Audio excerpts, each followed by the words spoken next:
FSBO, or for sale by owner, refers to the process of selling a home without a real estate agent. Now, while the vast majority of American home sellers work with a realtor to sell their home, a small percentage are willing to put in the time and effort necessary to go it alone. In today's video, we're going to talk about the pros and cons, so let's dive in. Now, in addition to saving money, one of the main motives for FSBO sellers is a fast sale. Since about half of all FSBO sellers already know their buyer and don't have to waste time marketing their home, despite this fact, FSBO homes can and often do sell on the market for a significantly longer period of time than agent-assisted homes. So unless the seller already knew the buyer, specifically knew they wanted to buy, in which case they tend to actually sell within a week, which is pretty fast. So the sale process is typically complex and time-consuming, and for many sellers without an agent, it amounts to a full-time job. So FSBOs make up a small and declining share of American home sales, but they actually may be suitable in certain situations. And the data suggests that most home sellers are going to benefit from the expertise of an agent.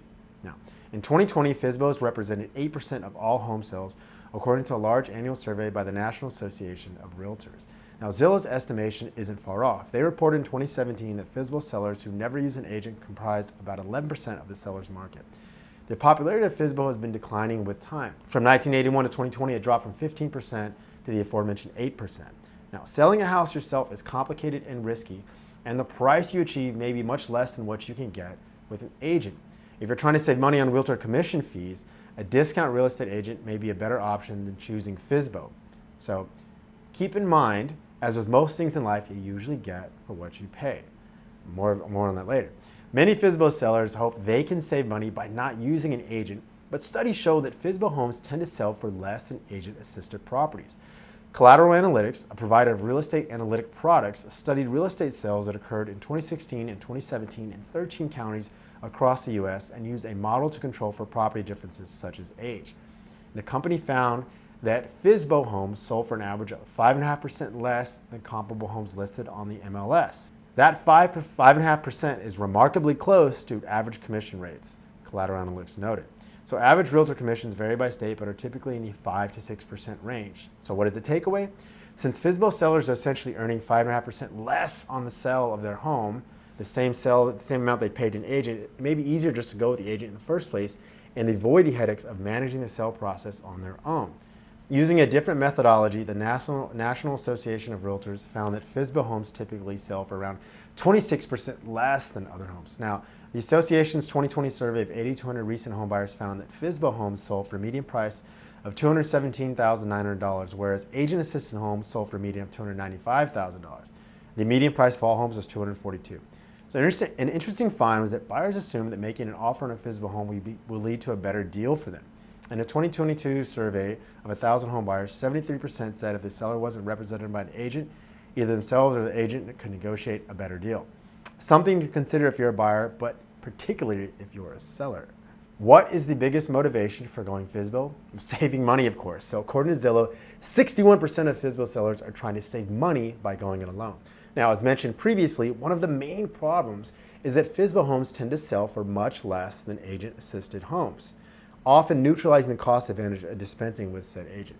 So in addition to the saving money motive, 36% of FSBO sellers are confident they could sell without an agent. While this is surely true for some sellers, it's worth noting that many FSBO sellers eventually cave and they just hire a realtor. Now, according to a 2017 Zillow report, 36% of sellers tried to sell their homes on their own, but only 11% actually pulled it off. So this suggests that a remarkable 25% of all home sellers in the U.S. tried and failed when it came to the FSBO route. Now, FSBO sellers use a variety of methods to price their homes, most of them informal, and many sellers use multiple methods. Now, according to Zillow, the most popular pricing methods for FSBO sellers are online home valuation tools, which are about 53%, using the internet to find comparable homes for sale in the area, 51%, paying for a professional appraisal, 38%, taking advice from a real estate agent, 35%. Now, in cases where sellers eschew professional advice, FSBO sellers risk asking for too much, causing the house to sit on the market unsold. Conversely, they may leave money on the table by asking for too little. Now, largely backing up these results, the 2020 NAR survey finds that 50% of all FSBO sellers price their homes by comparisons to recent home sales in their area. Other methods included appraisals at 38%, online home evaluation tools at 19%, and 7% calculated the price based on the profit they need from the sale. and 10% relied on presentation by an agent that they did not hire to sell their home. Now, less common methods include setting the price to cover what was owed on the home and attending open houses for sale in the area or viewing homes for sale online. The data shows that there is wide variation by the market in how FSBO homes are priced compared to agent-assisted homes. Now, generally, FSBO homes are priced at a steep discount, but in some cases, sellers appear to be more optimistic about their value of their properties. According to NAR, nearly half, 46% of FSBO sellers didn't market their homes. Among sellers who already knew the buyer, 68% didn't actively market their homes. But for FSBO sellers who did market their homes, these were the most common strategies which you may want to consider. So yard signs came in at 25%. I still use those myself. And using a third-party website like Zillow came at 24%. Friends, relatives, and neighbors came in at 22%, with social media, open houses, and MLS sites making up the rest. Now, not surprisingly, these numbers vary depending on whether the seller already knew the buyer or not. There's that again. Now, once again, this is a very common theme. So, for example, FSBO sellers who didn't know the buyer were far more likely to use a yard sign than those who did, 39% versus 11%. And the takeaway, if you don't know your buyer, you'll probably want to use a mix of these marketing strategies to attract the most offers. Now, home buyers are open to purchasing a home that's listed for sale by owner, but since those homes often aren't on the MLS, they don't know where to look for them. Of the 70% of home buyers who would consider a FSBO listing, 19% weren't sure where those listings could be found. In other words, they just don't even know how to find them. That makes sense because the top two ways buyer finds home rely on MLSs. Now, in the survey, 37% of buyers said MLS syndication sites like Zillow and Realtor.com were the best way to find a home, while 34% said it was through a real estate agent.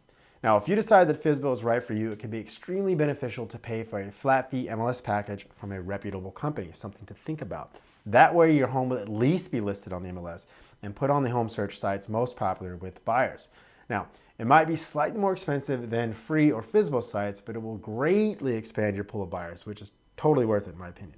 So the popularity of FSBO varies across the country. While FSBOs account for a small minority of home sales everywhere, metros with the largest sales of FSBO listed homes tend to be located in the middle of the country.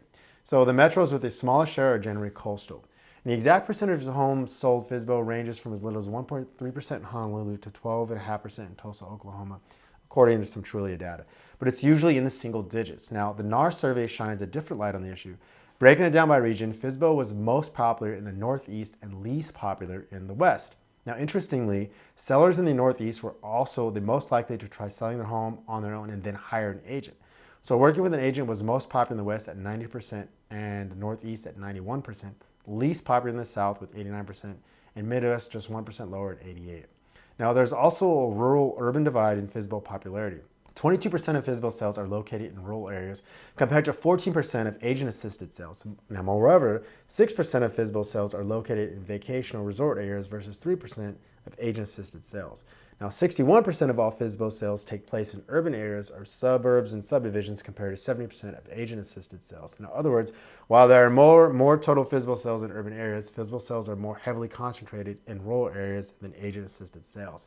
Now, this can be related to the fact that homes are less expensive outside of metro areas, and FSBO sales tend to involve less expensive homes. Now, mobile or manufactured homes made up 9% of FSBO transactions compared to 2% for agent-assisted sales. Now, by contrast, detached single-family homes accounted for 78% of FSBO sales versus 81% for all homes. Now, the takeaways, FSBOs isn't for everyone. The popularity of FSBO varies based on location, with middle American cities, rural areas, and mobile homes overrepresented among FSBO sales. Your mileage may vary, so researching the local market will go a long way towards understanding whether FSBO is optimal in your neighborhood.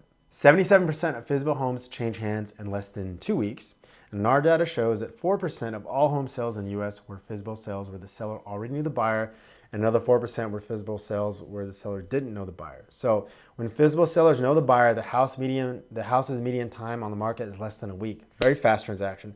Where FSBO sellers don't know the buyer, the house's median time on the market is much longer. So FSBO may offer faster sales, but sellers are less likely to benefit from that if they don't have a specific buyer in mind, like you know your neighbor's going to buy your house. So agent-assisted sales may take slightly longer. It's because agents are able to secure a higher price for their clients, which requires more negotiation. Now, you will certainly invest much more of your personal time in the FSBO process than if you hired an agent, and the FSBO process is complicated, time-intensive, and basically a full-time job. Now, if you're deciding to go the FSBO route, where you live apparently plays a huge role in how successful you will be. In Detroit, FSBO homes took 36 more days to sell than agent-assisted properties, and on the other hand, in Charleston, South Carolina, FSBO homes sold 51 days faster. Now, comparing FSBO listing prices with time on market gives us additional information about whether seller expectations are aligned with reality. In Buffalo, New York, for example, the FSBO listing price was 16.5% above the agent-listed median, but FSBO houses took 25 days longer to sell. And in Grand Rapids, Michigan, the FSBO listing price was 17.7% higher than agent-assisted properties, but FSBO houses sat on the market for 22 days longer. In other cities, FSBO sellers appear to have a more realistic grasp on market conditions. Now, going back to our Charleston example, where FSBO homes sold a blazing 51 days faster than agent-listed properties, FSBO homes were listed for 18% less, hence why they sold faster. The moral of the story, perform local specific research to see how FSBO sellers fare in your neighborhood and get a better idea of how long it may take to close a sale. Now, selling a home without the benefit of an agent is usually no easy task. The average property sale in California requires 180 sheets of paper, for example. So, FSBO sales typically require an array of tools, from everything for preparing your home to listing, marketing, pricing, and closing. FSBO sellers polled by NAR said the most difficult aspects of the process included preparing and fixing up the home for sale, understanding and performing paperwork, and getting the price right. Now, less commonly, FSBO sellers complained about selling within the planned time period, having enough time to devote to all aspects of the sale, attracting potential buyers, and helping the buyer to obtain financing. It's a tricky one. Now, pricing in particular is one area where FSBO sellers often stumbles and end up leaving money on the table. FSBO sellers often turn to a professional appraiser or a home value website in order to determine their home's listing price. So selling a home FSBO also has a variety of hidden costs which don't show up in pricing statistics, including appraisals, photography, marketing, MLS listing, and attorney fees.